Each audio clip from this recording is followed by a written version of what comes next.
सत्साई भगत जी, मेरी 4-5 शंकाएं हैं और ये मुझे विश्वास है कि आप इसका सॉल्व कर देंगे। और मुझे 5 महीने नाम लिए हुए हैं, होने वाले हैं, और मैं किसी ज्ञान के आधार नहीं बनाया।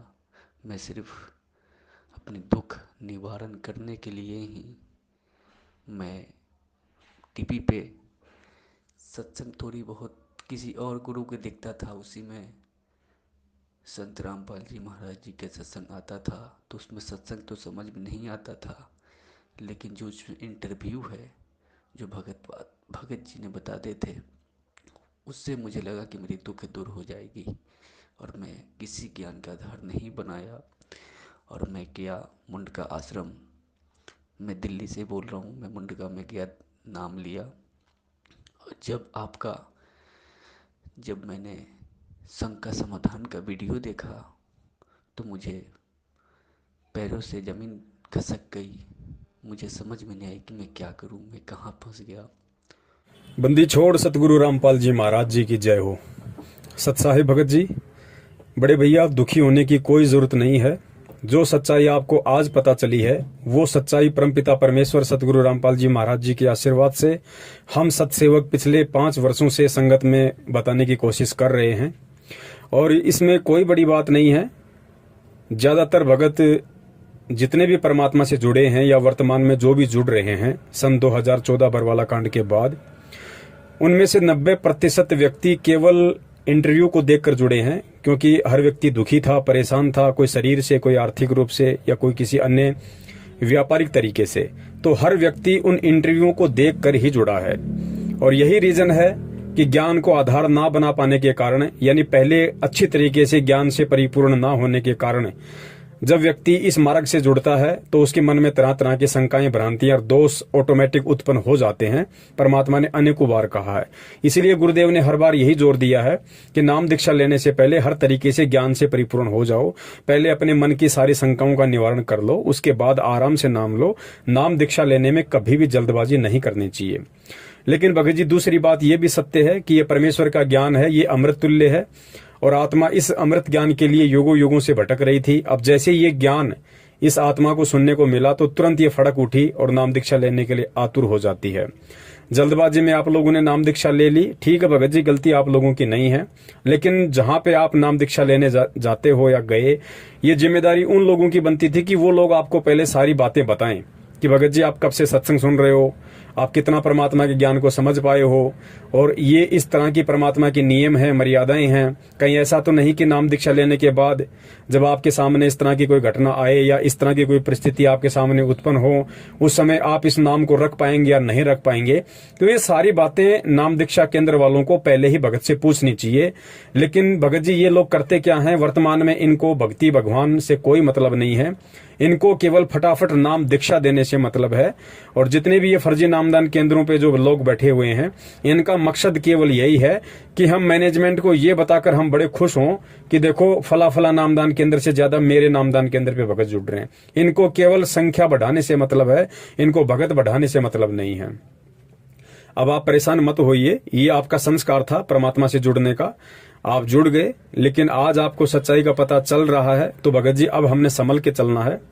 नाम परमपिता परमेश्वर जी का है, नाम को हमने कभी भी फर्जी नहीं बताया है और ना ही नाम फर्जी होता है। अगर फर्जी कोई लोग हैं तो वे नामदान सेंटर वाले हैं, वे सतलोक आश्रम बरवाला वाले हैं, वे सतगुरु रामपाल जी महाराज जी के कलयुगी परिवार वाले भाई बंधु और रिश्तेदार हैं, जो लोग अपने स्वार्थों के लिए भगत समाज को अंधाधुंध तरीके से उनके नाम की आड़ में और उनके नाम दीक्षा वाली सीढ़ी की आड़ में दुनिया को लूट रहे हैं। तो दोषी आप लोग नहीं हैं, आप लोगों से अधिक दोषी ये लोग हैं जो जानबूझ के ये उल्टे कर्म कर और करवा रहे हैं। अब आपने करना क्या है, जब आपको हकीकत का मालूम पड़ गया, अच्छी तरह से आप आश्वस्त हो लिए, तो भगत जी अब आपने करना सिर्फ इतना है, क्योंकि नाम आपको परमात्मा का मिला है, ज्ञान आपके पास परमात्मा का है, भक्ति आपको परमात्मा करवाएगा, मुक्ति आपको परमात्मा देगा। चप्पल उनके भाई की चाटने की या इन नामदान संचालकों की चाटने की, इन कोऑर्डिनेटरों की चाटने की हमें कोई आवश्यकता नहीं है। हम परमात्मा के गुलाम बन के रहेंगे, हम परमात्मा परमात्मा के ज्ञान के गुलाम बन के रहेंगे तो हमारा बेड़ा पार होना है, अन्यथा नहीं होगा। आज जब हमें हकीकत का पता चल गया है तो पूर्ण रूप से 100% हमने सतलोक आश्रम मैनेजमेंट हरियाणा और इनके नीचे जितने भी पदाधिकारी हैं, चाहे फर्जी नामदान केंद्र वाले हों, चाहे कोऑर्डिनेटर हों, हमारा किसी से कोई रिश्ता, कोई नाता, कोई रिश्तेदारी नहीं है।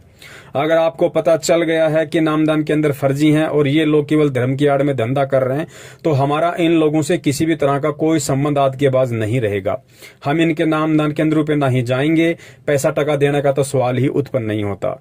अब हमें परमात्मा का नाम, ज्ञान, ध्यान, सुमरण सब कुछ मिला हुआ है। हमने केवल परमात्मा को परमात्मा मान के और हमने उनकी भक्ति करनी है। जो भी दुख, परेशानी, संकट आएगी, हम परमात्मा से ही प्रार्थना करेंगे। अपनी अंतरात्मा से, अपने हृदय से हम परमेश्वर जी से प्रार्थना करेंगे। मालिक अंतर्यामी होता है, सतगुरु अंतर्यामी है, वो सारी बातें जानता है, मन की, हृदय की, आत्मा की, सब जानता है परमात्मा। तो अगर हमारी कोई सुनने वाला है तो भी सतगुरु सुनेगा, और हम अगर किसी से प्रार्थना करेंगे तो भी हम सतगुरु से करेंगे। परमेश्वर से प्रार्थना करने के लिए हमें किसी एजेंट या दलाल की बीच में जरूरत नहीं है। जिस तरह से ये सतलोक आश्रम मैनेजमेंट हरियाणा वाले आत्मा और परमात्मा यानी भगत और भगवान के बीच में, शिष्य और सतगुरु के बीच में एक एजेंट बन के बैठे हुए हैं, तो हमारा इन एजेंटों से किसी प्रकार का कोई लेना देना नहीं है। ना हमने कोई संपर्क रखना है, ना हमने यहाँ पे किसी प्रकार का दान, धर्म, ज्योति पाठ का कोई पैसा देना है, ना हमने इनके किसी भी प्रकार के तानाशाही फरमान को मानना है, और ना ही हमने इन लोगों के मार्फत कोई प्रार्थना करवानी है, ना कोई ज्योति पाठ दान का पैसा देना है। हमने केवल जब तक सतगुरु रामपाल जी महाराज जी हिसार जेल से बाहर नहीं आ जाते हैं, वो आए चाहे 10 साल में आए, चाहे 20 साल में आए, चाहे कल सुबह, या उनकी मर्जी वो ना आए। हमें यदि भक्ति और भगवान समझ में आ गया है तो इतना विश्वास हो जाना चाहिए कि मुझे तो सतलोक का सह भी पता नहीं था, परमात्मा ने मेरा उंगली पकड़ी, परमात्मा ने मुझे अपनी शरण में लिया, परमात्मा ने मुझे ज्ञान कराया, परमात्मा ने मुझे नाम दिया। आगे का काम भी उसी परमात्मा का है। कब वो सतनाम देगा, कब वो सार नाम देगा, कब वो सतलोक लेके जाएगा, ये काम उस परमपिता परमेश्वर सतगुरु रामपाल जी महाराज जी का है। हमें इस विषय में कोई टेंशन, कोई चिंता नहीं होनी चाहिए। चिंता उस समय होती है जब हम ये मानते हैं कि हमारा गुरु हमारा जैसा एक जीव है, एक आम इंसान है, एक आम साधु संत है, तो हमें चिंता होना स्वाभाविक है। लेकिन जब ज्ञान आधार से आत्मा को यह प्रतीत हो जाएगा कि मेरा सतगुरु स्वयं साक्षात कबीर परमेश्वर है, क्योंकि सतगुरु यदि कोई है इस पृथ्वी पे तो सतगुरु की भूमिका तो कबीर ही निभा सकता है, अन्य कोई निभाने में सक्षम नहीं है। तो उस आधार से फिर हमें इतना दृढ़ हो जाना चाहिए, हमें इतना आश्वस्त हो जाना चाहिए कि मेरा गुरु स्वयं साक्षात कबीर परमात्मा है, और कबीर परमात्मा दुनिया की चिंता किया करता है, भगवान की चिंता जीव नहीं कर सकता, और भगवान की चिंता जीव करेगा तो वो कुछ भी कर नहीं पाएगा। तो हमने निश्चित रूप से ये आश्वस्त हो जाना चाहिए कि धरती पे भगवान प्रकट है, धरती पे भगवान मौजूद है। हमारा काम केवल अपना काम धंधा, अपनी भक्ति मर्यादा के साथ करने का है, बाकी कोई टेंशन नहीं है। नाम फर्जी नहीं है, फर्जी ये लोग हैं। नाम को आपने भूलकर भी छोड़ना नहीं है। नाम परमात्मा का है, मर्यादा में रह के जाप करोगे, नाम अपने स्तर का पूरा काम करेगा। मर्यादा में नहीं रहोगे, नाम का लाभ आपको बिल्कुल भी नहीं मिलेगा। ये परमात्मा का ऑटोमेटिक विधान है। मेरी शंका ये है कि भगत जी, मेरे घर में जैसे कि किसी का शादी हो, मैं अपनी परिवार में मैं ही अकेला हूँ जो नाम ले रखा हूँ, और मेरी यही शंका है कि जैसे कि मेरे घर में कोई शादी हो या कोई डेट कर जाता है तो उसमें हमें किस तरह से हमें करना चाहिए। अब जैसे शादी है, कोई कहता है कि हेल्प चाहिए, कोई कहता है शरीर से हेल्प चाहिए, पैसे से हेल्प चाहिए, कोई सामान से हेल्प चाहिए, तो क्या हम वो कर सकते हैं। और कोई अगर घर में डेट कर रहा है तो हम उसको कैसे हम सॉल्व करें, कैसे हम करें, क्योंकि वो लोग तो वही करेंगे जो पहला का परंपरा है। वो लोग तेरहवीं भी करेंगे, श्राद्ध भी निकालेंगे, हर कुछ करेंगे, तो उसमें हम कैसे करेंगे, खाना भी खिलाएंगे। तो हम ऐसा क्या करें जो हम भी, हमारी ये शंकाएं हैं। सत्साई भगत जी, आप जी का दूसरा सवाल है कि मैं परिवार में अकेला उपदेशी हूं, बाकी सभी लोग अनुपदेशी हैं, रिश्तेदार भी मेरे अनुपदेशी हैं, तो विवाह शादी वगैरह में हमें जाना पड़ता है। कई बार हमें उनको सहयोग करना भी पड़ता है, चाहे आर्थिक रूप से या शारीरिक रूप से। तो हम वो सहयोग कर सकते हैं या नहीं कर सकते हैं। देखिए भगत जी, परमेश्वर सतगुरु रामपाल जी महाराज जी ने सत्संगों में बताया है और अच्छी तरीके से समझा रखा है कि हमने किस प्रकार इस भक्ति में तालमेल बना के रखना है।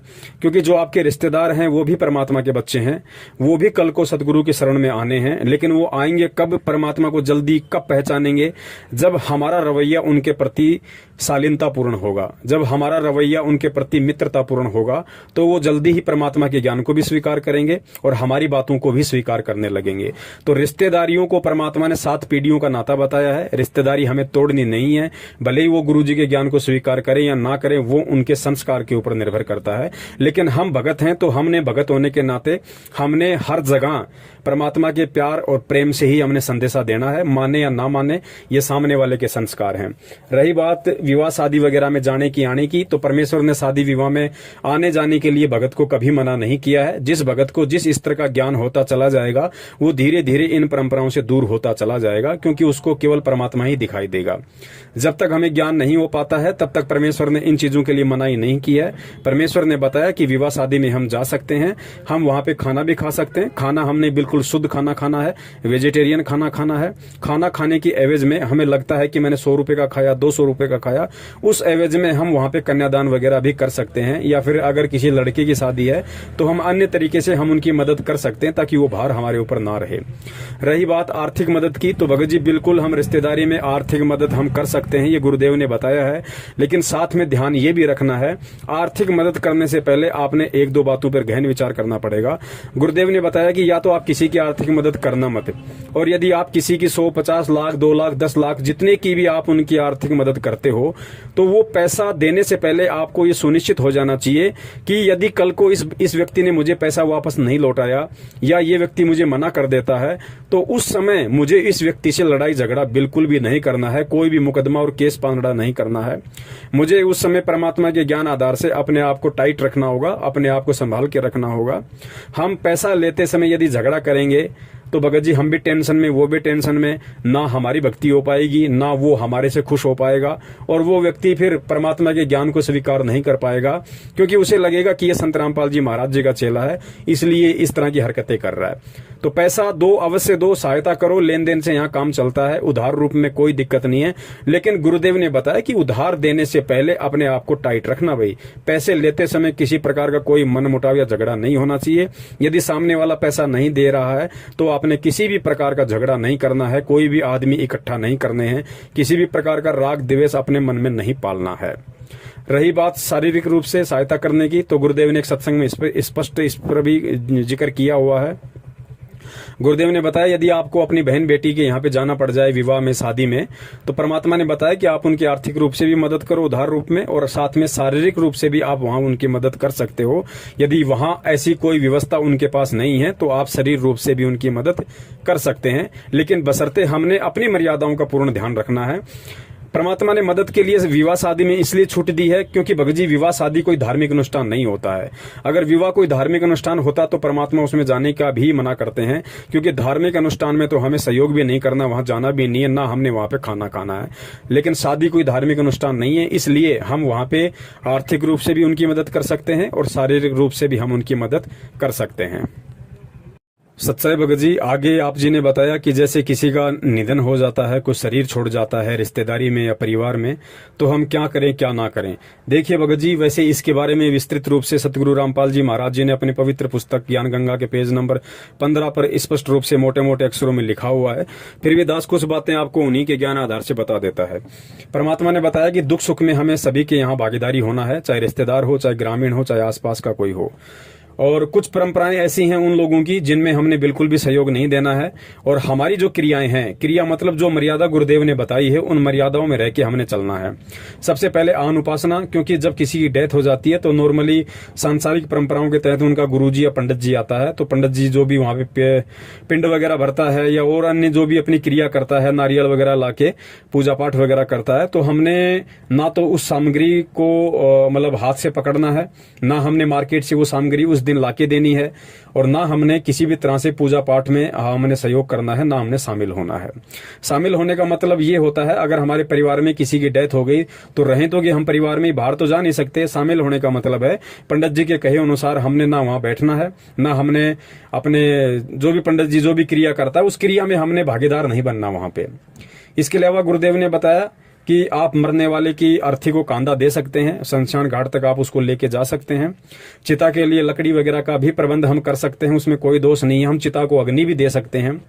वो लोग जैसा भी बोलते हैं राम नाम सत्य है, सत्य बोले गत है, हम वो भी बोल सकते हैं, क्योंकि सही बात है कि राम का नाम ही सत्य है और सत्य बोलने से अर्थात उसके सत भक्ति मंत्रों का जाप करने से ही मोक्ष है। इसके अलावा हम लोग मंगलाचरण भी बोल सकते हैं, इसमें भी कोई दिक्कत नहीं है। और शमशान घाट में जाने के बाद जिस प्रकार पंडित जी पिंड वगैरह भरते हैं, उनके मुंह में घी डालते हैं और चिता को जब अग्नि लगाते हैं तो साथ साथ में उसके चक्कर लगाते हैं, तो वो क्रियाएं हमने नहीं करनी है, ना हमने उन क्रियाओं में किसी प्रकार का कोई सहयोग करना है। उसके बाद जो उनका मुख्य प्रोग्राम आता है 12 या 13 दिन बाद में, जिसको 13वीं बोलते हैं, जहां पे पंडित जी वगैरह बुलाते हैं, ये लोग गंगा जी वगैरह से जल वगैरह लाते हैं, मालाएं लाते हैं। तो उस दिन भगत जी यदि हमारी रिश्तेदारी में कोई प्रोग्राम है या आड़ोस पड़ोस में कोई प्रोग्राम है, तो हमने उस दिन उस प्रोग्राम में बिल्कुल भी नहीं जाना, चाहे कोई कितना ही प्यारा क्यों ना हो, कितना ही यारा क्यों ना हो, क्योंकि ये सतगुरु का आदेश है, सतगुरु का वचन है। और यदि हम उस दिन वहां चले जाते हैं तो भगत जी वो एक तरीके से धार्मिक अनुष्ठान हो गया है, पाखंडवाद वहां चलेगा, तो हमने उस दिन वहां जाना भी नहीं है। जाने से वहां पे हमारा सहयोग माना जाता है और गुरु के वचन की अवहेलना हो जाती है। यदि हमारे परिवार में ही ऐसी कोई समस्या है तो हम जाएंगे कहां, रहना तो हमें वही है, लेकिन हमने उनकी उन आन उपासनाओं में, उन कुरीतियों में, उन पूजा पाठ में, हवन यज्ञ में किसी प्रकार का कोई सहयोग हमने नहीं करना है। खाना हम खा सकते हैं क्योंकि घर में है तो खाना खाएंगे कहां, तो खाना वगैरह हम वहां पे खाएंगे रोजाना की तरह। हम तो अपना रोजाना का जो रूटीन है वही समझ के हम खाना खाएंगे। लेकिन वो लोग जो खाना बना रहे हैं उस दिन, जो लोगों को खिलाने के लिए या अपने पंडित जी को खिलाने के लिए 13वीं वाले दिन, तो हमने उस खाने में से उस दिन नहीं खाना भगत जी। अगर आपकी खाने की व्यवस्था नहीं है तो भले भगत जी एक टाइम भूखे रह जाना, कोई दिक्कत नहीं है। यदि आप अलग से खाना बना के खा सकते हैं तो बहुत अच्छी बात है, वो आप अपना खा सकते हैं। तो इस प्रकार कुछ बातें हैं जिनसे हमने बचना पड़ेगा, कुछ चीजें ऐसी हैं जिनका हमने सीधे रूप से संघर्ष करना पड़ेगा, क्योंकि भगत जी भक्ति में संघर्ष होता है और संघर्ष हम करेंगे तभी हम दृढ़ होंगे और तभी हम परमात्मा के दिल में जगह बना पाएंगे। और जब हम भगत होकर संघर्ष नहीं करेंगे तो भगत जी ये कुरीतियां समाप्त नहीं हो सकती, फिर ये ऐसे ही चलती रहेंगी। तो परमात्मा इसीलिए हमें इनका विरोध करने के लिए कहते हैं कि बच्चों, जब तक तुम ये ज्ञान लेके, इतनी समझ लेके, जब तुम इन कुरीतियों से, इन पाखंडवाद से, इन फालतू की परंपराओं से पीछे नहीं हटोगे, संघर्ष नहीं करोगे, तो अन्य तो फिर इनसे पीछे हटने की सोच भी कैसे सकते हैं। तो इस प्रकार से हमने भगत जी, यदि किसी का निधन हो जाता है, यदि कोई मर जाता है, तो हमने इस प्रकार अपनी रहनी करनी वहां पे करनी है, इस प्रकार की हमने क्रियाएं वहां पे करनी है। और जैसे भगत जी फैक्ट्री में मैं काम करता हूँ, तो वहाँ पे मालिक का एक रूल है कि वहाँ पे मंदिर लगा रखा है देवी देवताओं को, तो उसने अपने तो सामने आके पूजा करता है और जो लेबर है उनको कहता है कि तू पीछे हाथ जोड़ के खड़े हो जाओ। तो हम कहें कि हम तो हाथ नहीं जोड़ सकते हैं। तो उन्होंने बोला क्यों? हमने कहा गुरु जी की गुरु जी का आदेश नहीं है। तो ऐसा कौन सा गुरु है जो तुम्हारा पूजा से मना करते हैं? हमने कहा कि देखिए, पूजा और साधना में बहुत अंतर है। हमें इसी भगवान की साधना करते हैं, इनकी मंत्र जाप करते हैं, पूजा नहीं कर सकते हम। तो बहुत कोशिश किए, तो उन्होंने कहा कि कोई बात नहीं, पूजा नहीं कर सकते, दूर खड़े हो जाओ। तो वहाँ पे खड़े हैं, तो कोई मुझे दोस्त तो नहीं है। और एक शंका ये है कि जैसे आज 2-4 दिन में दिवाली आने वाली है, तो उसमें मालिक कुछ पैसे भी देंगे, कुछ सामान भी देंगे, मिठाइयाँ भी देंगे, तो क्या वो ले सकते हैं? सत्साई भगत जी, आगे आप जी कह रहे हैं कि मैं जिस फैक्ट्री में काम करता हूं वहां का मालिक वहां पे कुछ पूजा पाठ करता है। पूजा पाठ वो स्वयं करता है, लेकिन पूरी लेबर को पीछे हाथ जोड़ के खड़े होने के लिए बोलता है। भगत जी देखिए, इसमें किसी प्रकार का कोई दोष नहीं है। सबसे पहले हमें इस ज्ञान को समझना पड़ेगा। भगत जी, हम उनकी कोई पूजा नहीं कर रहे हैं। पूजा वो फैक्ट्री मालिक कर रहा है, पूजा अन्य व्यक्ति कर सकते हैं, लेकिन हमें ज्ञान है इसलिए हम इनकी पूजा नहीं कर सकते। हम केवल इनकी साधना कर सकते हैं, और साधना भी हमें वही करनी है जो सतगुरुदेव जी ने शास्त्र अनुकूल तरीके से हमें बताई है। यदि ऐसी कोई परिस्थिति है, आप फैक्ट्री में काम करते हैं, तो भगत जी ऐसी कोई दिक्कत नहीं है। पीछे हाथ जोड़ के हम खड़े हो सकते हैं, ब्रह्मा विष्णु महेश जी, माता जी या देवी देवताओं के आगे हाथ जोड़ने से कोई दोष नहीं है किसी प्रकार का, क्योंकि पवित्र गीता जी में सतगुरु रामपाल जी महाराज जी ने पढ़ाया है कि देवी देवताओं को नमस्कार किया जाता है और तत्वदर्शी संत को दंडवत प्रणाम किया जाता है। यदि हमसे देवी देवताओं को दंडवत प्रणाम करने के लिए कहा जाए तो हमने बिल्कुल नहीं करना है, लेकिन हाथ जोड़ के यदि नमस्कार करने के लिए कहा जाए तो हम सहर्ष कर सकते हैं, इसमें कोई दोष नहीं है, क्योंकि गीता जी परमात्मा का विधान है और परमात्मा कह रहे हैं कि देवी देवताओं को नमस्कार किया जाता है। तो नमस्कार करने में, हाथ जोड़ के खड़ा होने में ब्रह्मा विष्णु महेश के आगे कोई दिक्कत नहीं है। और वैसे भी कॉमन सेंस की बात है, जब हम सुबह सुबह या फिर जब भी दिन में हम मंत्र कार्ड लेके जब हम प्रथम मंत्र का जाप करते हैं तो भगत जी वही ब्रह्मा विष्णु महेश देवी और गणेश जी होते हैं। हम उनके आगे हाथ जोड़ के बैठते हैं और प्रथम मंत्र का जाप करते हैं। हाथ जोड़ने का मतलब है उनका सम्मान करना, उनका आदर करना। हाथ जोड़ना कोई पूजा में नहीं आता है। और वैसे भी भगत जी इस लोक की हमें जितनी भी सांसारिक सुख सुविधाएं प्राप्त हो रही हैं वो परमात्मा एक सिस्टम के तहत यानी ब्रह्मा विष्णु महेश जी के माध्यम से ही हमारे तक पहुंचवा रहा है। मान लीजिए आपके घर पे आपके फूफा जी, आपके जीजा जी आ रहे हैं, तो भगत जी क्या आप उनको हाथ जोड़ के नमस्कार नहीं करते? करते हैं ना। तो भगत जी एक बात बताइए, जब हम यहाँ एक दो कोड़ी के जीव जो रिश्ते में हमारा फूफा या जीजा या मौसा है, जब वो हमारे घर आता है तो हम उनको झुक के नमन करते हैं, हाथ जोड़ के नमस्कार करते हैं। तो ब्रह्मा विष्णु महेश भगत जी क्या उनसे छोटे हैं? क्या हमारा फूफा, हमारा जीजा ब्रह्मा विष्णु महेश से बड़ा है? भगत जी जब हम यहाँ के दो कोड़ी के जीवों को सम्मान और आदर की दृष्टि से हाथ जोड़ के नमस्कार कर सकते हैं, तो ब्रह्मा विष्णु महेश या देवी देवताओं को हाथ जोड़कर सम्मान देने से या उनका आदर करने से कोई दिक्कत नहीं है। आप जी चाहें तो उस समय पीछे खड़े होके हाथ जोड़ के खड़े हो जाएं, कोई दिक्कत नहीं है। हाथ जोड़ के आप जी अपना प्रथम मंत्र चालू कर दें, सतगुरु का नाम लेके। सतनाम मिला तो आप जी अपना सतनाम का मंत्र जाप कर दें, क्योंकि परमेश्वर भगत जी अंदर के भाव देखता है, बाहर की क्रिया नहीं देखता है। ठीक है, तो इसमें किसी प्रकार का कोई दोष नहीं है। और मकान मालिक या फैक्ट्री मालिक यदि आपको कहता है कि आप कहीं भी जाके बैठ जाइए, आप खड़े हो जाइए, तो इसमें कोई दोष नहीं है। आप जी साइड में जाके भी खड़े हो सकते हैं। आप लेबर के साथ उसी लाइन में खड़े होके भी आप जी 5 मिनट का समय वहां पे अपने मंत्र जाप कीजिए।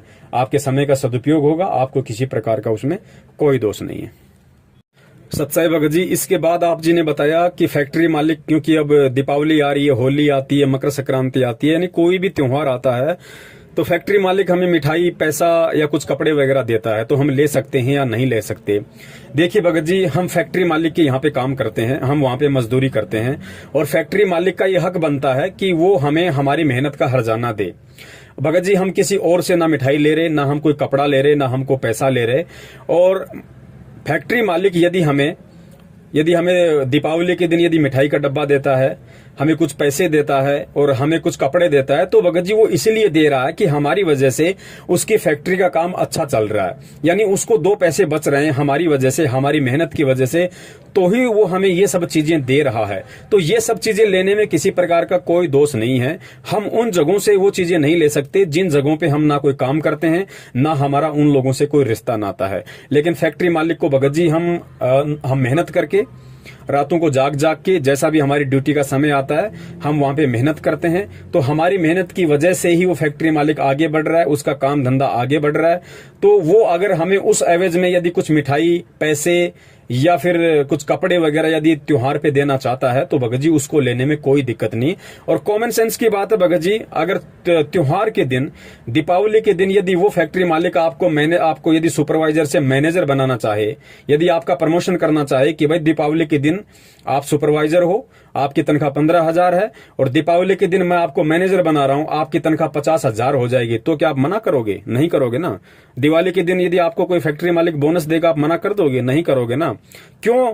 क्योंकि यदि वो आपको बोनस दे रहा है, आपको प्रमोशन दे रहा है, आपको मिठाई, कपड़े या कुछ भी दे रहा है, तो भगत जी वो इसलिए दे रहा है क्योंकि आप उसको कमा के दे रहे हो।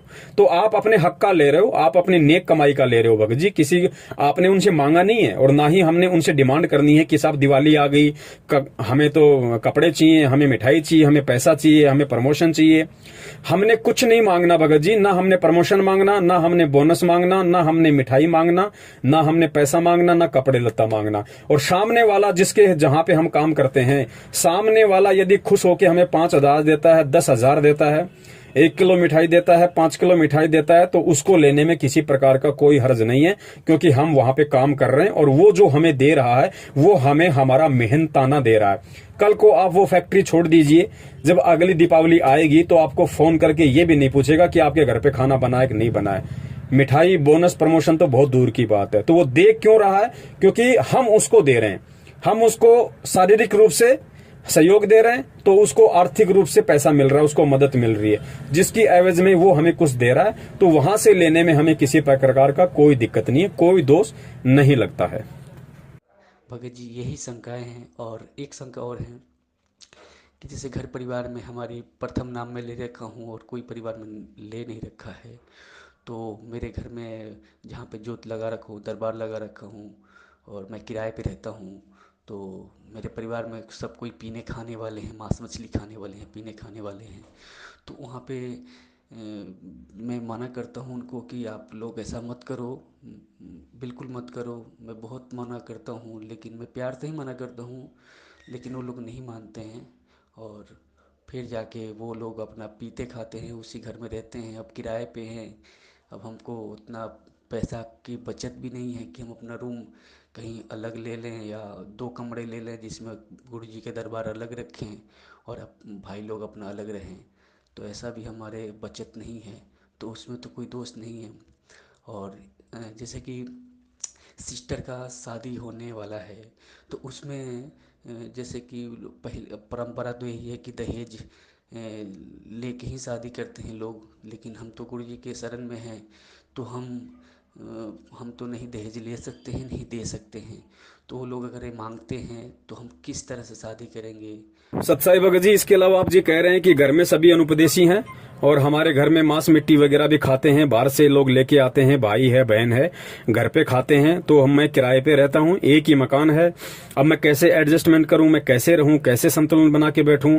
मैं उनके साथ में रहता हूं, खाता पीता हूं, तो कहीं मुझे कोई दोस्त तो नहीं है? देखिए भगत जी, सतगुरु रामपाल जी महाराज जी ने कहा है कि कबीरा तेरी झोपड़ी गल कटियन के पास, जो करेगा सो भरेगा, तू क्यों भया उदास। भगत जी, आप अगर दूध पियोगे तो आपको फायदा है, भाई शराब पिएगा तो भाई को नुकसान है। आपके शरीर को किसी प्रकार का कोई नुकसान नहीं है। तो आपकी मजबूरी है, आप जी एक कमरे में सब रहते हैं। भगत जी ऐसा है, वो लोग चाहे मांस खाएं चाहे शराब पिएं, ये आपके परिवार का मामला है। आप उनसे दूर कहीं जा नहीं सकते, दूर कहीं रह नहीं सकते। तो खाना वाना जब वो बनाए तो बोला करो, भैया आप लोग जब ये मांस मिट्टी वगैरह खाओ तो हमारा खाना ना बनाया करो। आप लोग जिस दिन साधारण तरीके से रहो, उस दिन हमारा हाथ पैर वगैरह धो के शुद्ध तरीके से हमारा खाना बना दो, हम खाना खाएंगे, उसमें कोई दिक्कत नहीं है। कहने का मतलब है, जिस दिन आपका भाई शराब पी के आता है या मांस मिट्टी खा के आता है, उस दिन हमने उस भाई के हाथ से ना तो खाना खाना है, ना ही हमने उस बहन के हाथ का बना हुआ खाना खाना है जिस दिन वो बहन मांस मिट्टी खाती है। बाकी दिन भगत जी हमारे परिवार का मामला है, जाएंगे कहां, वहीं हमें खाना पड़ेगा।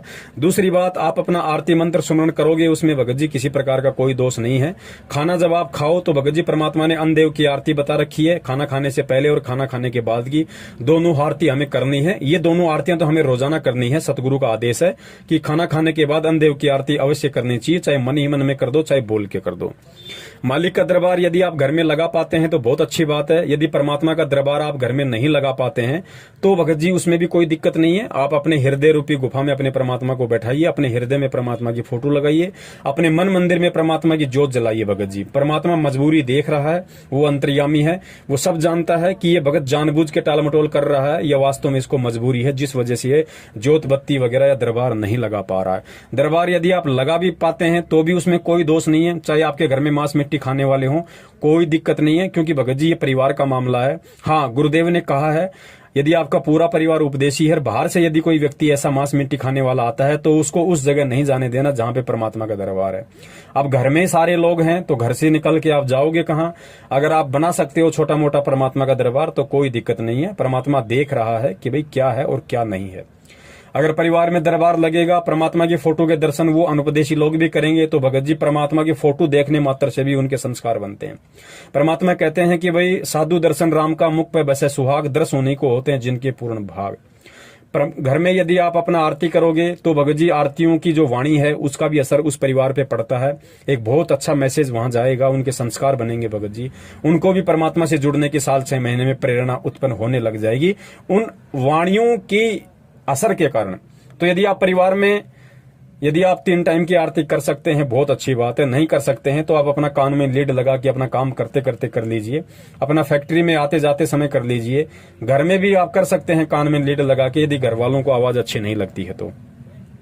और यदि उनकी तरफ से कोई प्रॉब्लम नहीं है तो आप सत्संग भी चलाइए घर में धीमी धीमी आवाज में, परमात्मा की आरती भी कीजिए, उन वाणियों के असर से भगत जी उनके भी संस्कार बनेंगे। ज्योत बत्ती यदि आप घर में नहीं कर सकते हैं तो कोई बड़ी बात नहीं, यदि आपको दिक्कत नहीं है तो आप अपना दीपक छोटा सा घर में परमात्मा के नाम का खड़ी बत्ती वाला देसी घी का लगा सकते हैं। लेकिन ध्यान रखें, जब तक कोई भी व्यक्ति परमात्मा से ना जुड़ा हो या कोई भी व्यक्ति परमात्मा से संकल्प दीक्षा ना लिया हो, तब तक कोई भी अनुपदेशी व्यक्ति परमात्मा की ज्योत बत्ती नहीं कर सकता है भगत जी। वही व्यक्ति करे जो व्यक्ति परमात्मा से या तो संकल्प नाम दीक्षा के माध्यम से जुड़ा हो या फिर परमात्मा से नामदान लेके जुड़ा हो। तो यहाँ हमें इस तरीके से रहनी करनी है, जो जैसा करेगा वो अपना पाएगा, आपको किसी प्रकार का कोई दोष नहीं है भगत जी। हम मार्केट में जाते हैं 4 दिन के लिए 5 दिन के लिए कहीं बाहर जाते हैं, हम भगत जी ढाबे पे खाना खाते हैं, ढाबे पे लिखा है शुद्ध वैष्णव भोजन, हमें लगता है कि यहाँ पे बिल्कुल वेजिटेरियन खाना मिलेगा, आप वहाँ खाना खा लिए। आपको क्या पता कि जो रसोई में खाना बना रहा है उसने शराब नहीं पी रखी होगी, उसने मांस मिट्टी नहीं खा रखी होगी। आपको क्या पता कि वो लोग अपने लिए उसी होटल में मांस नहीं पकाते होंगे या शराब नहीं पीते होंगे। लेकिन हमने हमारे काम से मतलब है, हमने पैसे दिए, हम वहां से निकल गए, हमें कोई मतलब नहीं पीछे से कौन खा रहा है क्या पी रहा। हाँ, यदि हमें मालूम पड़ेगा कि इस आदमी ने पी रखी है या ये आदमी मांस मिट्टी खा रहा है तो फिर हमने वहां पे भोजन पानी वगैरह का इस्तेमाल नहीं करना है। यही स्थिति अपने घर की है। अगर हमें नहीं पता है तो हम खाना खा सकते हैं उनके हाथ का। यदि हमें पता चल गया कि आज इस दिन इसने मांस खा रखा है या आज मेरे भाई ने शराब वगैरह पी रखी है, तो हमने फिर उनके साथ में खाना नहीं खाना। साथ में खाना खाने का मतलब एक थाली में खाना नहीं खाना, अलग अलग हमने थालियों का प्रयोग करना है। हमने किसी भी अनुपदेशी की जूठन का प्रयोग नहीं करना। जूठन से मतलब एक कटोरी में दोनों व्यक्ति सब्जी नहीं खा सकते हैं, और एक ही प्लेट में यदि चपाती रखी हो तो उस चपाती में उठा उठा के हर व्यक्ति नहीं ले सकता है। कहने का मतलब सबके बर्तन अलग अलग होने चाहिए, एक ही बर्तनों में हमें खाना नहीं खाना है। आपके परिवार वाले यदि मांस मिट्टी का यूज करते हैं और आपके लिए यदि खाना बनाते हैं तो उनको बोल दो भैया मेरा खाना थोड़ा आप लोग बर्तनों को साफ करके बनाया करें। यदि घर में मांस मिट्टी बनती है तो, यदि घर में मांस मिट्टी नहीं बनती है तो फिर किसी प्रकार की कोई दिक्कत नहीं है। तो इस प्रकार से आप जी अपनी रहनी करने को सुचारू रूप से कर सकते हैं, इसमें कोई दिक्कत नहीं है। यदि छोटी मोटी ऊंच नीच जाने अनजाने में हो भी जाती है तो परमात्मा समझता है, मालिक अंतर्यामी है कि भाई क्या मजबूरी है मेरे भगत के साथ में, क्या मजबूरी नहीं है। उस हिसाब से भगत जी हमें किसी प्रकार का कोई दोष नहीं लगता है, लेकिन कोशिश हमने हर संभव बचने की ही करनी है। सत्साहिब सत्साई भगत जी, आगे आप जी बता रहे हैं कि आपकी बहन की शादी होने वाली है, परिवार में सभी अनुपदेशी हैं, सामने वाले दहेज की डिमांड कर रहे हैं। भगत जी आप उपदेशी हैं, नियम परमात्मा के आपके ऊपर लागू हैं, बाकी परिवार वाले अनुपदेशी हैं, तो परमात्मा का कोई भी नियम उनके ऊपर लागू नहीं है। कहने का मतलब है यदि बहन की शादी है, आप बहन की शादी में भगत जी आप पैसा देके, जो भी आप अपना फैक्ट्री में काम करते हैं, जितना भी आप कमाते हैं, उस हिसाब से आप जी बहन की शादी में आर्थिक रूप से और शारीरिक रूप से मदद अवश्य कर सकते हैं। लेकिन ध्यान रखना भगत जी, हमने किसी भी प्रकार के पूजा पाठ वगैरह में शामिल नहीं होना है। घर वाले यदि कोई पंडित वगैरह का इंतजाम करते हैं, या घर वाले यदि अन्य किसी पूजा पाठ वगैरह के लिए, या फिर कोई कपड़ा लत्ता देने के लिए, या किसी प्रकार के लेन देन के लिए यदि कोई व्यवस्था करते हैं, भगत जी आपकी मजबूरी है, आपका एक मतलब ज्वाइंट आपकी फैमिली है और कमाने वाले केवल आप 1 या 2 हैं। आप जी पैसे से मदद कर सकते हैं क्योंकि उन व्यक्तियों को ज्ञान नहीं है, लेकिन आप केवल पैसे से मदद कर सकते हैं। बाकी अन्य किसी भी प्रकार की पूजा पाठ, हवन, लेन देन, जुआरी, टीका, तिलक, बात, इनमें आपने बिल्कुल भी सहयोग नहीं करना है। आप परिवार वालों को स्पष्ट रूप से बता दीजिए कि साहब देखिए मेरे हिस्से में जितना पैसा आता है बहन की शादी के लिए उतना आप मेरे से ले लीजिए। मेरे शरीर से जो मेहनत बन पड़ेगी, जो बाराती हैं, जो रिश्तेदार हैं, जिनको खाना खिलाना, चाय पिलाना, उनकी सेवा करना है, या फिर जो है मतलब ब्याह शादी वगैरह में खाना वगैरह बनवाना या बारात को जिमाना, जो भी है वो मैं करूंगा। लेकिन फालतू की जो परंपराएं हैं, जो रीति रिवाज हैं, लेना देना, तिलक निकालना, जुआरी करना, पैसे देना, पैसे देने का मतलब जैसे वो टीका निकालते हैं फिर 11-11 रुपए देते हैं, ये सारी बकवादें हमने बिल्कुल नहीं करनी है। ना हमने कोई टीका निकलवाना, ना हमने पैसा लेना, ना हमने जवारी रूप में पैसा देना। कपड़े लत्ते का लेन देन आपके परिवार वाले अपने स्तर पे करें। आप जी केवल आर्थिक रूप से उनको मदद कर सकते हैं। एक बार शुरू में बोल दीजिए कि भाई मेरे हिस्से में कितने आ रहे हैं या फिर मैं आपकी कितनी मदद कर सकता हूं, उस हिसाब से आप जी उनको पैसा वगैरह दे दीजिए। बाकी आपने किसी भी प्रकार की क्रियाओं में सहयोग नहीं करना है। जो पाखंड की क्रियाएं हैं, जो फालतू की क्रियाएं हैं, जिनका भक्ति मार्ग से दूर दूर तक कोई लेना देना नहीं है, और जो गुरुदेव ने हमें बता रखी हैं, उन क्रियाओं में हमने किसी प्रकार से उनका कोई भी सहयोग नहीं करना है। तो ये कुछ बातें हैं, इन बातों से हमने भगत जी बचना है और इन परंपराओं से हमने धीरे धीरे हटना है। अब ये भगत जी, इनका असर क्या पड़ेगा? अब जैसे आप अकेले उस परिवार में उन पूजा पाठ, हवन में या किसी भी प्रकार के उनकी रीति कुरीतियों में, परंपराओं में सहयोग नहीं करेंगे, तो आपके परिवार में तो एक चर्चा का विषय है ही, साथ में रिश्तेदारियों में भी एक चर्चा का विषय बन जाएगा। भाई ऐसा क्या ज्ञान है, भाई ऐसा कौन गुरु है? हमारे गुरु तो मना नहीं करते, उनके गुरु क्यों मना करते हैं? तो एक तरीके से वहां पे परमात्मा की चर्चा चलेगी। अब थोड़ा थोड़ा होते होते बात जब आगे बढ़ती है तो लोग सोचने पे विवश होते हैं, लोग मजबूर होते हैं कि ऐसा क्या है, ऐसा क्या ज्ञान देते हैं इनके गुरु जी आखिर। तो उन लोगों की भी थोड़ी जिज्ञासा बनेगी जब हम दृढ़ होंगे, यानी हमारी दृढ़ता के कारण, हमारे संघर्ष के कारण एक विषय बना चर्चा का, और चर्चा का विषय बना तो फिर आदमी चिंतन करने के लिए सोचता है। भगत जी चिंतन करेगा तो फिर उसको गुरु जी का सत्संग सुनना पड़ेगा या पुस्तक पढ़नी पड़ेगी, तो धीरे धीरे वो लोग भी इस तरह से परमात्मा के विषय में सोचने लगेंगे, परमात्मा से जुड़ने का विचार करने लगेंगे जब उनके समझ में आएगा। तो इस तरीके से भगत जी हमने बचना है और अपनी भक्ति को बचा के रखना है। सत साहिब। और भगत जी एक शंका ये है कि मैंने जब नाम लिया गुरु जी से तो मेरे अंदर बहुत ही ज़्यादा, जब मैं यूट्यूब पे सत्संग देखने लगा तो इसमें ये आने लगा कि गुरु जी जेल में कैसे गए। मैंने, क्योंकि नाम लेने से पहले तो मैं देखा नहीं कि गुरु जी जेल में क्यों गए, इसका कारण क्या है। तो जब मैंने सत्संग में जब दिखने लगा गुरु जी के ऊपर इतना आरोप लगा है, गुरु जी ये किए हैं, वो किए हैं, ऐसे हैं, वैसे हैं, तो मेरे मन में बहुत शंकाएं आने लगी। तो गुरु जी के प्रति बहुत दोष आ गई, बहुत दोष आ गई। तो अब तो मुझे पता भी चल गया है कि अभी लोग जो नामदान वाले हैं ये तो फर्जी हैं। तो मेरा तो लग रहा है खंड हो गया है। तो मैं कैसे मैं इसको शुद्धि करूं, कैसे मैं इसको वो करूं, मुझे थोड़ा सलूशन बताइए। सत्साई भगत जी, आगे आप जी कह रहे हैं कि नाम दीक्षा लेने से पहले मुझे कुछ नहीं पता था किसी भी प्रकार की घटना का, और जैसे ही उसके बाद मुझे बरवाला कांड के विषय में पता चला, मैंने मीडिया के मार्फत तरह तरह के वीडियो देखे, लोगों की बातें सुनी, तो मेरे मन में गुरुजी के प्रति दोष उत्पन्न हो गया। भगत जी, ये एक स्वाभाविक सी बात है, इसीलिए परमात्मा बार बार जोर देते हैं कि बच्चों पहले ज्ञान को आधार बनाओ, पहले सतगुरु और भक्ति को समझ लो। जिस व्यक्ति ने अपने सतगुरु को समझ लिया, उस व्यक्ति को चाहे दुनिया कितना ही उसके ऊपर गंदगी डाल दे, चाहे कितनी गंदगी उसके गुरु के ऊपर डाल दे, वो व्यक्ति जिंदगी में डगमग होने की बात तो छोड़िए, अपने सतगुरु के प्रति मन में 1% शंका भी पैदा नहीं कर सकता है, जो ज्ञान समझ के, ज्ञान पे दृढ़ होके जो भक्ति से जुड़ता है। फिर भी भगत जी चलिए कोई बात नहीं, ये कलयुग है और जल्दबाजी में आप जी जुड़ गए, बहुत सारी आत्माएं जुड़ी हैं मीठे मीठे इंटरव्यू देख के, और अब आप कह रहे हैं कि मेरे मन में इस तरह से दोष उत्पन्न हो गए थे। भगत जी कोई बात नहीं, परमात्मा कहते हैं कि हमको इस काल भगवान ने कितनी गंदगी में लपेट रखा है, और जब छोटा बच्चा बार बार लेटरिन करता है, सारे कपड़े खराब कर लेता है, खुद भी खराब हो जाता है, तो माँ उससे नाराज नहीं होती। माँ फिर से उसको नहलाती है, उसको धुलाती है, नए कपड़े पहनाती है। 5 मिनट बाद बच्चा फिर से लेटरिन कर देता है, फिर से बाथरूम कर देता है, वो माँ उसको मारती नहीं, फिर से उसको नहलाती है, फिर से उसको साफ करती है। माँ को पता है कि नादान है, धीरे धीरे समझदार होगा तो सारी चीजें समझने लग जाएगा। तो भगत जी फिलहाल वर्तमान में जब हम परमेश्वर से जुड़ते हैं तो हमारी स्थिति भी उस नादान बच्चे की तरह होती है। हमारे मन में इस तरह की शंकाएं आना स्वाभाविक है, कोई बड़ी बात नहीं है, क्योंकि सभी व्यक्तियों के संस्कार इतने प्रबल नहीं होते, सभी व्यक्ति ज्ञान को आधार बनाकर नहीं जुड़ सकते। लेकिन यदि अब आपकी समझ में आ रहा है कि ये सारा पाखंड है, सारा ढोंग है, हमारे गुरुदेव बिल्कुल सोना है, खरा सोना है, हमारे गुरुदेव ऐसा कोई भी दोष, कोई भी ऐसा गलत काम नहीं कर सकते, और जिन लोगों ने किया उन लोगों की सच्चाई आज संगत के सामने आ रही है।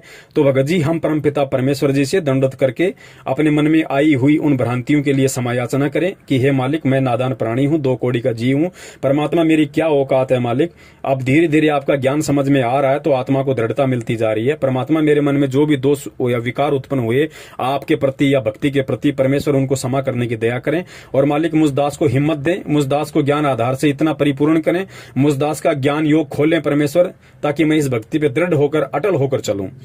तो मन में कोई दोष नहीं लेके आना है, और यदि ऐसा कोई दोष आ जाता है तो भगत जी हमें परमात्मा से ही समायाचना करनी है। परमेश्वर ही माफ करने वाला है, और परमेश्वर ही सद्बुद्धि देके हमें उन चीजों से बाहर निकालने वाला है। तो ऐसी कोई बड़ी बात नहीं भगत जी, इस तरह के दोष आ सकते हैं क्योंकि मीडिया बहुत ज्यादा मिर्च मसाला लगा के पेश करती है, और जो जगत वाले गुरुजी से ईर्ष्या रखते हैं वो भी बहुत नमक लूण मिला के और इन बातों को आगे बढ़ा चढ़ा के पेश करते हैं तो शंकाएं हो जाती हैं। लेकिन ध्यान रखना, हमने भक्ति नहीं छोड़नी है, भगवान से अविश्वास नहीं करना है, क्योंकि ये परमात्मा है। बड़ी मुश्किल से हाथ लगा है भगत जी, अब की बार हमने धोखा नहीं खाना है। सत साहिब।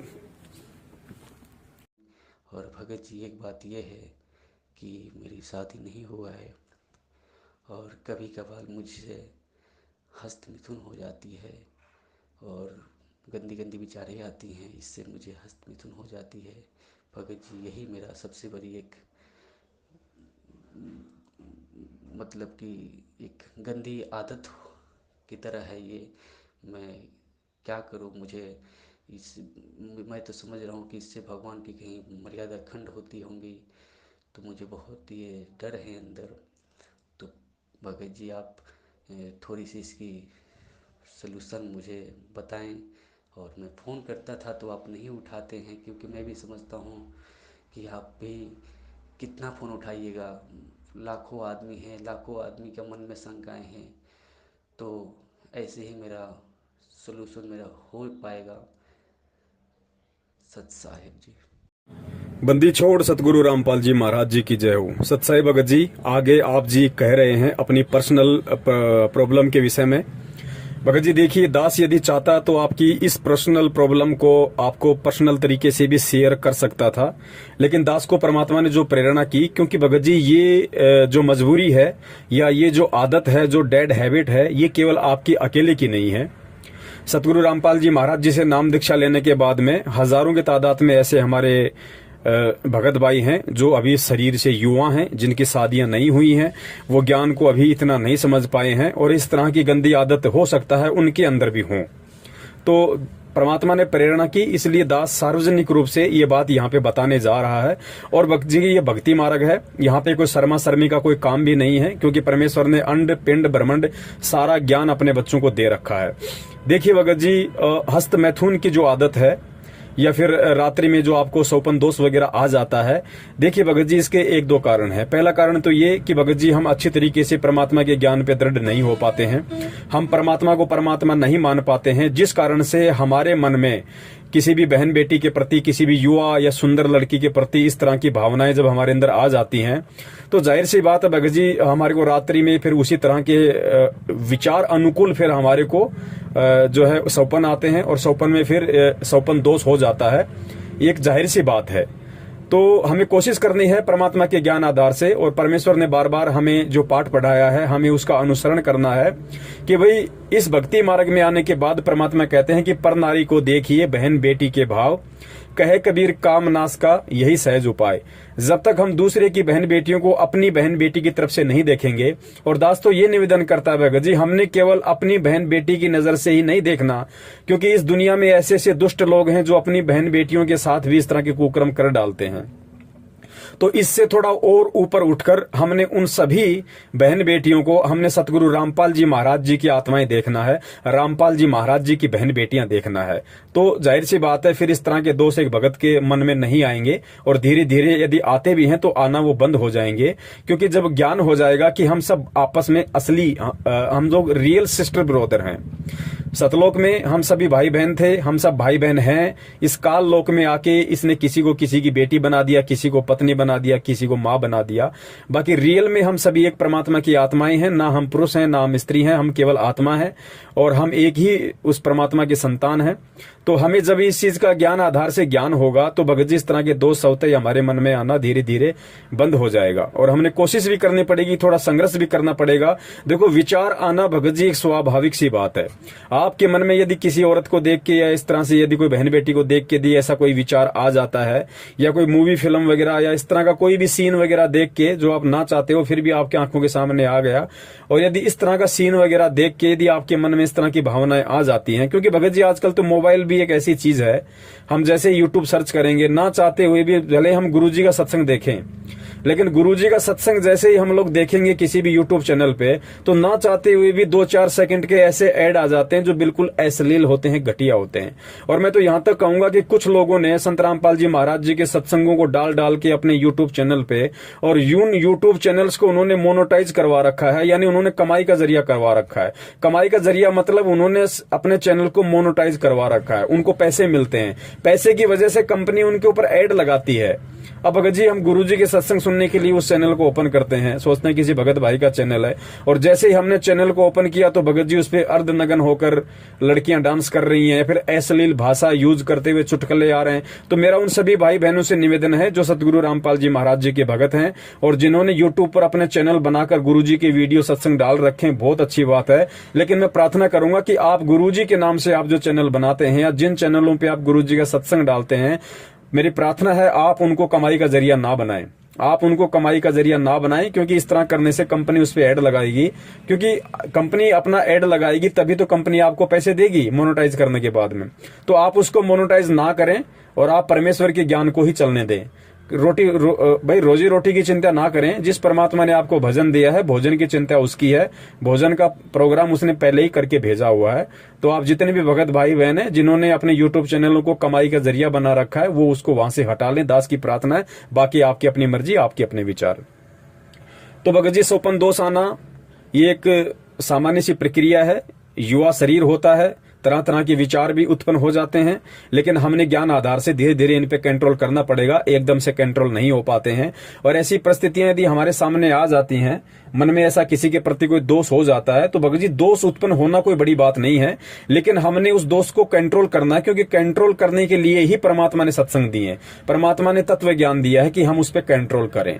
मान लीजिए हमारा बेवजह किसी से झगड़ा हो जाता है, सामने वाला बेवजह हमें गालियां निकालता है, मारने पे उतारू होता है, तो जी तो हमारा भी करता है कि हम भी 2 रख दें उसके गाल पे, हम भी झगड़ा कर दें। लेकिन फिर परमात्मा ने सत्संग में क्या बताया कि बेटा आवत गाड़ी एक है, उल्टा होए अनेक, कहे कबीर ना उल्टी रहे एक की एक, जो तो को काटा बोवे ताको बोतु फूल है, और तोहे फूल के फूल हैं, वाको हैं त्रिशूल। तो फिर हमने यहाँ पे परमात्मा के उस ज्ञान को आधार बनाना पड़ेगा, वरना गुरुजी ने कहा है कि जैसा वो कर रहा है तत्व ज्ञान से अपरिचित होने के कारण, और यदि तू भी तत्व ज्ञान से परिचित होने के बाद उसके जैसे ही क्रिया करेगा, उसके साथ लड़ेगा, झगड़ेगा, खसेगा, तो फिर मंद बुद्धि प्राणी, फिर तेरे में उसमें क्या अंतर हो गया? फिर तेरा ये तत्व ज्ञान लेने का, सतगुरु धारण करने का, सत्संग सुनने का फायदा क्या?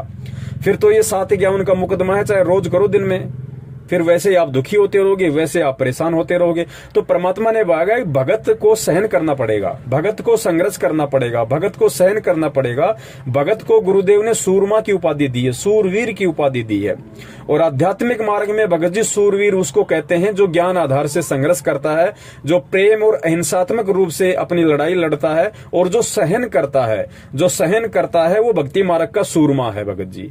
तो हमने भक्ति मार्ग का सूरमा बनना है और परमात्मा को बना के दिखाना है, क्योंकि परमात्मा चाहते भी ये हैं कि जब तक तुम भक्ति के सूरमा नहीं बनोगे तब तक तुम मुझे प्राप्त नहीं कर पाओगे। तो भगत जी अगर इस तरह के मन में दोष हमारे आते हैं तो भगत जी हम केवल सत्संगों से ही उनका निवारण कर सकते हैं। ज्यादा से ज्यादा हम परमात्मा के सत्संग वगैरह सुनने की कोशिश करें, परमात्मा के शब्द वाणियां सुनने की कोशिश करें, फिर जो जो परमेश्वर ने वाणियों में, शब्दों में, सत्संगों में कहा है हम उस पर विचार करने की कोशिश करें, फिर हम उस पर अमल करने की कोशिश करें, और अंततः हमें उस पर चलना पड़ेगा। रही बात भगत जी हस्त मैथुन की, तो हस्त मैथुन भगत जी थोड़ा सा दिक्कत है, क्योंकि गुरुदेव ने वैसे भी सत्संगों में स्पष्ट रूप से कहा हुआ है, और ज्ञान गंगा पुस्तक में जहां परमात्मा नियमों का जिक्र करते हैं तो उन नियमों के जिक्र में परमेश्वर ने स्पष्ट रूप से कहा हुआ है वीर्य पतन के विषय में, कि जो लोग हस्त मैथुन करते हैं, जिनकी आदत थोड़ी सी गंदी है, उनके विषय में परमात्मा ने कहा है कि बच्चों जैसे एक किसान होता है, और एक सफल किसान, एक सभ्य किसान उसी को कहा जा सकता है जो अपने खेत में बीज डालता है। और वही किसान यदि उस बीज को किसी बंजर जमीन में डाले या किसी कुरड़ी वगैरह में डाले, किसी गंदी जगह पे उस अनमोल बीज को डालेगा, तो वो किसान सभ्य किसान या जो है एक मतलब अच्छे विचारों वाला किसान नहीं कहा जा सकता है। उसको मालूम होना चाहिए कि यदि खेत में बीज डालेंगे तो कुछ फसल कुछ फसल होती है पैदा, उसका कुछ यूज है, और यदि हम उस बीज को गंदगी में डालेंगे या फिर हम उसको किसी ऐसी गंदी जगह पे जहां पे भैंसों वगैरह का गोबर डालते हैं, जो कुरड़ी होती है, वहां यदि हम उस बीज को डालेंगे तो भगत जी उसका यूजलेस है, उसका कोई फायदा नहीं है। तो ठीक इस प्रकार वो बीज परमात्मा ने वीर्य के लिए कहा है कि यदि हम हस्त मैथुन जो हम करते हैं तो हस्त मैथुन से भाई हमें क्या फायदा है। और फिर गुरुदेव ने वहां स्पष्ट रूप से एक बात और कही है कि भाई जो पदार्थ हमारे शरीर से बाहर निकलते हुए, क्योंकि जब हम जो है मतलब कि शारीरिक संबंध बनाते समय जो हम पति पत्नी वाला जो है वो कर्म करते हैं, तो परमात्मा ने बताया कि जो वस्तु शरीर से बाहर निकलते समय इतना आनंद देती है, जिसको हम आनंद समझते हैं काल के लोक में, तो परमात्मा कहते हैं यदि उस वस्तु को शरीर के अंदर रखा जाए तो कितना आनंद देगी और कितनी स्फूर्ति और फुर्ती आपके अंदर आएगी। तो ये संकेत वहां परमात्मा ने किया है। दास ने थोड़ा सा स्पष्ट रूप से यहाँ पे बोलना अनिवार्य हो गया, क्योंकि ये समस्या केवल आपकी नहीं है, समस्या बहुत सारे भगत भाइयों की है। और भगत जी, ये परमात्मा कबीर साहिब जी का सत भक्ति मारा गया है, हमें परमात्मा ने कंचन बना दिया। आज से पहले हम सबकी यही हालत थी भगत जी, कोई छुपा हुआ नहीं है। कोई ये कहे कि मैं तो कभी करता ही नहीं था, मैं तो बहुत अच्छा था, हो सकता है एक दो आत्मा ऐसी होंगी जिनमें ये विकार ना हो, लेकिन भगत जी 99% लोग इन सभी विकारों से ग्रस्त थे, जो आज परमात्मा की शरण में आके अपने आप को जो है भगत बना के बैठे हैं। तो भगत जी विकार थे, तभी तो परमात्मा ने भक्ति दी निर्विकार बनाने के लिए। और भगत जी दास की भी एक बहुत ही ये बुरी आदत थी, ये जो आपने जिक्र किया है मतलब कि हस्त मैथुन का। भगत जी दास में भी नाम दीक्षा लेने से पहले बहुत ही गंदी आदत थी। हालांकि दास की शादी 1998 में हो गई थी, नाम 2013 में मिला है। फिर भी भगत जी इस काल भगवान के द्वारा जो जाल में हम जकड़े गए हैं, उस जकड़ में इतना ज्यादा इस रजोगुण के प्रभाव में इस पवन दास को इस काल भगवान ने इस कदर जकड़ा हुआ था भगत जी की शादी के बाद भी भगत जी दास की ये आदत नहीं जा रही थी। और जब परमेश्वर ने सन 2013 में नाम दीक्षा ली, भगत जी क्या मजाल कि हमें कभी उस तरफ हमारा दिमाग भी गया हो। तो ये परमात्मा के ज्ञान का प्रभाव है भगत जी। तभी हमें विश्वास हुआ कि भाई जिस आदत को मैं बचपन से लेके और अपना जो है 2013 तक नहीं छोड़ पा रहा था, शादी होने के बाद भी, उसके बाद भी अगर मेरी आदत अगर छूटी है, मैंने सारे यत्न किए भगत जी, मैंने बहुत सारे लोगों से सलाह ली, मैंने कुछ टेबलेट्स वगैरह भी खाई, मैंने गोली दवाई भी ली कि भाई मेरी इस गंदी आदत से मेरे को छुटकारा मिले। लेकिन भगत जी मुझे ये नहीं पता था कि ये शरीर का रोग नहीं है, ये मन का रोग है, ये मन का विकार है। और मन का विकार कोई संत काट सकता है, कोई संत का सत्संग काट सकता है, इतनी मुझे ज्ञान नहीं था। और जब परमात्मा ने 12 अप्रैल सन 2013 को अपनी शरण में लिया भगत जी, उसके बाद क्या मजाल कि दास का कभी उस तरफ ध्यान भी गया हो। तो फिर दास को दृढ़ विश्वास हुआ कि भाई वास्तव में जब गुरुदेव के सत्संगों में इतना प्रभाव है, तो यदि हम गुरुदेव को तन मन धन सब कुछ समर्पित कर दें तो भगत जी परमात्मा क्या से क्या नहीं कर दे। जिसने ये आदत छुड़वा दी मात्र अपने ज्ञान से, भगत जी अगर हम उसको सब कुछ अपना सर्वस्व सौंप दें, उसको परमात्मा रूप में स्वीकार कर लें, भगत जी क्या वो ये लोक नहीं छुटवा देगा, ये दुनिया नहीं छुटवा देगा, मोह माया ममता नहीं छुटवा देगा। तो ऐसे भगत जी दास को फिर परमात्मा पे और ज्यादा दृढ़ विश्वास हुआ, भक्ति पे विश्वास हुआ। तो ऐसा नहीं है भगत जी, जो अपने मुंह से नहीं बोलता है वो एक दूसरी बात है, बहुत सारे लोग शर्मा जाते हैं। लेकिन भगत जी ये सतगुरु रामपाल जी महाराज जी का सत भक्ति मार्ग है, और इस सत भक्ति मार्ग में भगत जी हमें ना झूठ बोलना है, ना हमने अपनी किसी भी क्रिया को छुपाना है। आज से पहले दास ने नहीं बताया, लेकिन अब समय आया, आप जी के मार्फत परमात्मा ने दास से ये बुलवाना था। क्योंकि बहुत सारे भगत भाई सोचते हैं कि भाई पवन दास तो बहुत मतलब की शुद्ध आत्मा है। भाई हम सब विशुद्ध आत्मा थी, हम सब काल भगवान के जाल में फंसे हुए थे। हम में से कोई भी ऐसा नहीं था जो निर्विकार हो, और निर्विकार ना यहाँ कोई हो सकता भगत जी, क्योंकि निर्विकार तो भगत जी परमात्मा जब ये शरीर यहाँ से छुड़वाएंगे, काल के लोक से बाहर निकालेंगे, अक्षर पुरुष के लोक में ले जाएंगे, फिर उसको पार करवा के फिर परमात्मा हमारे को जिस मान सरोवर में नहलवाएंगे भगत जी, वहां ये आत्मा निर्विकारी होगी। सारे आवरण विकार वहां हटेंगे इस आत्मा के। परमात्मा कहते हैं तुम्हारे यहाँ 5 विकार रहेंगे। ऐसा नहीं है कि तुम्हारे 5 विकार जड़ से खत्म हो जाएंगे, नहीं। गुरुदेव ने बताया बच्चों तुम्हारे 5 विकार तुम्हारे साथ में रहेंगे, लेकिन इस भक्ति के प्रभाव से, साध संगति के प्रभाव से, सतगुरु के मंत्रों के प्रभाव से, सतगुरु के आशीर्वाद से ये 5 विकार तुम्हें परेशान नहीं करेंगे। ये बिल्कुल न्यूट्रल हो जाएंगे, निष्क्रिय हो जाएंगे, तुम्हारे ऊपर दबाव नहीं बनाएंगे। लेकिन ये होगा भगत जी धीरे धीरे धीरे धीरे, क्योंकि दास इस परिस्थिति से भगत जी गुजर चुका है। हालांकि दास पे परमात्मा ने विशेष अपनी मेहर रखी कि जो आदत नाम दीक्षा लेने से पहले थी, उसके बाद परमात्मा ने एक बार भी उसका प्रयोग नहीं होने दिया। भगत जी मन में बहुत आता था, दबाव मन का बहुत होता था कि वो क्रिया मैं फिर से करूं, बहुत ज्यादा दबाव पड़ता था। लेकिन भगत जी कहीं न कहीं उस परमात्मा ने दास को संभाल के रखा, क्योंकि मैं अपना सर्वस्व सतगुरुदेव को समर्पित कर चुका था कि परमात्मा, आज से पहले तो दास को ज्ञान नहीं था, लेकिन अब दास को ज्ञान हो गया। अब दास एडी से चोटी तक भगत जी, हे परमात्मा, दास आपको समर्पित है। परमात्मा आप वही करना जो मेरे हित में हो। परमात्मा आप उस चीज को बिल्कुल भी एप्लीकेबल मत होने देना जो मुझे अच्छी लगे। परमात्मा आप उसी चीज को मेरे ऊपर लागू करना जो मेरे लिए अच्छी और जो आप उसको उचित समझो। भगत जी जब इतना हमारा समर्पण भाव अपने सतगुरु के प्रति होगा तो बड़े भाई फिर परमात्मा हमारे से दूर नहीं है, परमात्मा पीछे खड़ा हुआ है। लेकिन संघर्ष हमें करना पड़ेगा, थोड़ा सा दृढ़ हमने होना पड़ेगा। तो थोड़ा सा ध्यान रखिए भगत जी, ये हजारों भाइयों की समस्या है और इस समस्या से हर भगत भाई जो है गुजर भी चुका है। ऐसा नहीं है कि सभी लोग गुरुजी के शरण में आने से पहले दूध के धुले हुए थे। किसी में भगत जी रजोगुण का विकार था, किसी में तमोगुण का विकार था, किसी में सतोगुण का विकार था। आज भी है उनमें। बहुत सारे भगत भाई नहीं बता पाते, आप जी ने बता दिया, आप जी ने बता दिया तो भगत जी दास ने भी खुल के बता दिया। जो अन्य भगत भाई बहन है उनकी भी शंकाओं का समाधान होगा। तो भगत जी हमने पीछे हटना पड़ेगा इन चीजों से। देखो, मन के दबाव में आके जीव नाम दीक्षा लेने के बाद भी गलतियां करता है। अगर नाम दीक्षा लेने के बाद में जीव गलतियां करता है तो जाहिर सी बात है उसके ऊपर मन का दबाव यानी काल का प्रेशर है। किसी पे कम होता है, किसी पे ज्यादा होता है। लेकिन हमने भगत जी थोड़ा सा संघर्ष करना सीखना पड़ेगा और संघर्ष हम तभी कर पाएंगे जब हम सत्संगों को ध्यान से सुनेंगे और परमात्मा से हम पल पल ये प्रार्थना करते रहेंगे उठते बैठते कि हे परमेश्वर संभाल के रखना, मालिक ये काल का लोक है। आज से पहले तो हम भी यहाँ पे मगन होके घूम रहे थे, हमें कुछ नहीं पता था। लेकिन जब से आपका ज्ञान थोड़ा थोड़ा समझ में आने लगा है तो परमात्मा मालूम पड़ने लगा है कि परमेश्वर यहाँ तो कभी भी हमारा पैर वापस उलझ सकता है, कभी भी अपने जाल में फंसा सकता है। तो परमात्मा हम दो कोड़ी के जीव हैं, लेकिन आप समर्थ हो। हे सतगुरु, हाथ पकड़ के रखना मालिक। जाने अनजाने में कोई गलती भी हो जाए तो परमात्मा क्षमा करना और आगे से ऐसी हिम्मत देना परमात्मा कि वो गलती दोबारा करने की हमारे अंदर वो प्रेरणा भी ना उठे। तो इस तरीके से भगत जी हमने परमात्मा के ज्यादा से ज्यादा हमने सत्संग सुनने हैं, परमात्मा से हमने प्रार्थना करते रहना है। और जब हम परमात्मा के दिए गए मंत्र, उनकी सत भक्ति को समय पे करते रहेंगे और अच्छे भक्तों की संगति में हम रहेंगे, क्योंकि देखो भगत जी साध संगति का बहुत ज्यादा फर्क पड़ता है।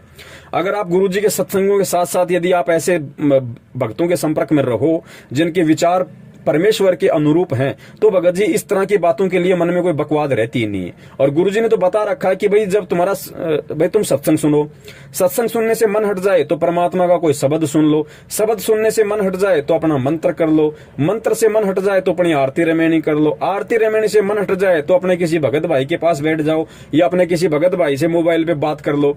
अब ये समस्या कुछ दिनों की है भगत जी, ज्यादा दिनों की समस्या नहीं है, क्योंकि वर्तमान में भगत जी साध संगति नहीं हो पा रही, सत्संग भी लोग इतने नहीं सुन पा रहे और उसके बाद साध संगति तो हो ही नहीं रही। साध संगति होती है परमात्मा के बच्चे इकट्ठे हों, परमात्मा को भोग लगे, ज्ञान चर्चा हो, परमात्मा का सत्संग सुने। लेकिन वर्तमान में भगत जी सत्सेवक ही परमात्मा के वो बच्चे हैं जो असल में जिनको साध संगति कह सकते हैं। और सत्सेवक भी भगत जी आपको पता है कि वर्तमान में कितना संघर्ष कर रहे हैं परमात्मा के बच्चों को समझाने में। हमारी पारिवारिक समस्या भी है, आर्थिक समस्या भी है, सांसारिक समस्या भी है। तो फिलहाल हमने भगत जी गुरु जी के सत्संगों को ही सबसे बड़ी संगति बनाना पड़ेगा और यथासंभव हो सके जो अच्छे भगत हों, जो सत्सेवक हों, उनकी हम संगति में रहें। सतलोक आश्रम मैनेजमेंट हरियाणा जो भक्तों को इकट्ठा करता है सत्संग के बहाने, वो साध संगति नहीं है। वहां तो ज्यादा विकार उत्पन्न होते हैं, क्योंकि वो लोग सत्संग के बहाने भीड़ इकट्ठी करते हैं और फिर अपना मनमाना आदेश गुरु आदेश में पारित करते हैं। वो तो वहां तो दोहरा नुकसान है भगत जी। तो कोशिश करें गुरु जी के सत्संगों से लगे रहें और परमात्मा से हम प्रार्थना करते रहें। और इस तरह का विकार जब भी हमारे मन में आना हो तो भगत जी हम मालिक के सत्संगों को याद करें कि परमात्मा क्यों सत्संग सुनाते हैं। ये विकार छुटवाने के लिए, ये बुराइयां छुटवाने के लिए ही तो परमात्मा यहाँ पे सत्संग करने आए हैं। सत्संग से परमात्मा हमें साफ करना चाहते हैं। तो भगत जी हमें भी अपने आप को साफ करवाने की इच्छा होनी चाहिए। और संघर्ष भगत जी इस भक्ति मार्ग में है तो संघर्ष हमें भगत जी करना पड़ेगा। और एक बार जब हम ये बाउंड्री पार कर जाएंगे भगत जी, फिर दोबारा से काल इतना प्रेशर नहीं डालेगा। तो जो भी गलती आपसे हो गई हो कैसी भी, आप उसके लिए परमात्मा को दंडित करके समायाचना करें अपने घर पे, अपने ऑफिस में, कहीं भी। मालिक अंतर्यामी है। हृदय से, आत्मा से यदि आप अपनी गलती का पछतावा करते हुए परमात्मा से आप यदि माफी मांगेंगे, प्रार्थना करेंगे तो भगत जी परमेश्वर अवश्य माफ करते हैं।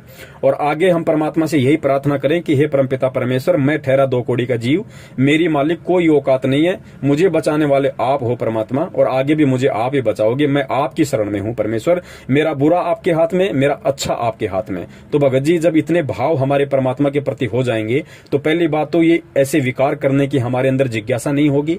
और यदि काल प्रेशर से यदि ऐसा हो भी रहा होगा तो परमात्मा अपनी आत्मा को किसी न किसी तरीके से कोई ना कोई कारण बनाकर भगत जी अवश्य उस परमात्मा को परमात्मा संभालता है। बंदी छोड़ सतगुरु रामपाल जी महाराज की जय हो। सत साहिब।